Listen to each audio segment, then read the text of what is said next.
Hello guys, അപ്പോൾ കുറേ മാസങ്ങൾക്ക് മുമ്പ് നടന്ന ബർത്ത്ഡേ ആണ് കേട്ടോ വന്നിട്ടുള്ളത്.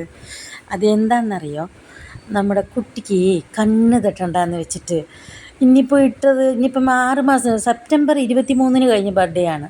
ഇത് മൂപ്പരുടെ അനിയൻ്റെ മോളാണ് കേട്ടോ. അനിയനും ഇത് ഭാര്യയും അത് കുട്ടിയാണ്. അപ്പോൾ ഇവരുടെ ബർത്ത്ഡേക്ക് നമ്മൾ പോയിട്ടുണ്ടായിരുന്നു. നല്ല അടിപൊളിയായിട്ട് ഫങ്ഷനാണ്. അവർ വൈകുന്നേരമാണ് സെറ്റ് ചെയ്തിട്ടുണ്ടായിരുന്നത്.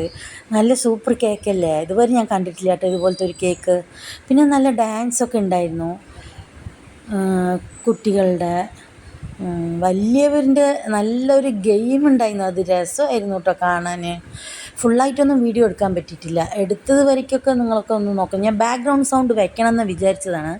അത് മാസങ്ങൾക്ക് മുമ്പ് എടുത്തത് കൊണ്ട് അത് എവിടെ കട്ടായിപ്പോയി എങ്ങനെ കട്ടായിപ്പോയി എന്നറിയില്ല. ഒക്കെ മറന്ന സെറ്റപ്പാണ്. ഇപ്പോൾ ഈ ഒരു എന്താ പറയുക, ഏട്ടനോ അനിയനാണ് തോന്നുന്നു. എൻ്റെ വയസ്സ് അനിയനാവാനേ ചാൻസ് ഉള്ളൂ. അപ്പോൾ ഇതാ എൻ്റെ മകൾ ഡാൻസ് ആടുന്നുണ്ട്. ആ അനിയൻ പാട്ട് പാടിയത് എന്ത് രസമായിരുന്നു അറിയാം. ആ പാട്ട് കുറച്ച് വയ്ക്കണം വിചാരിച്ചത്, അതും പറ്റിയില്ല. പിന്നെ എൻ്റെ മകൾ എവിടെയാണെങ്കിൽ തുള്ളിക്കളിക്കുന്ന കുഞ്ഞിപ്പുഴു ആയതുകൊണ്ട് അവൾ നിന്നിട്ട് സുഖമായിട്ട് ഒരു മടിയും കൂടാതെ ഡാൻസ് കളിച്ചു. പിന്നെ ഫസ്റ്റിൽ എന്തോ പറയാൻ വന്നതാണല്ലോപ്പാ, സുന്ദരി കുട്ടിയാണ് കേട്ടോ. അതുകൊണ്ടാണ് ബർത്ത്ഡേ ഫങ്ഷൻ ആയതുകൊണ്ട് ഇപ്പോൾ 6 മാസം കഴിഞ്ഞത് കൊണ്ട് കണ്ണ് തട്ടിയെന്ന് ആരും പറയില്ല. അതൊരു സമാധാനം. ചുന്തിരി കുട്ടിയായിരുന്നല്ലോ. ഇതൊക്കെ നമ്മുടെ എല്ലാ ഗെയിം എന്ന് പറഞ്ഞില്ല, അതാണ് കേട്ടോ ഇത് സംഭവം. ബിസ്ക്കറ്റ് വെച്ച് ഇങ്ങനെ ഏജൊന്നും അവിടെ വിഷയമില്ല കേട്ടോ. നല്ല ഏജായവരാണ് അവിടെ പവർഫുള്ളായിട്ട് കളിച്ചു കൊണ്ടിരുന്നത്. നല്ല രസമായിരുന്നു. ചിരിച്ച് അവിടെ വീണില്ല എന്ന് മാത്രം.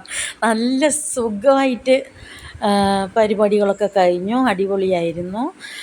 പിന്നെ നല്ല നല്ല ഫുഡുകളായിരുന്നു.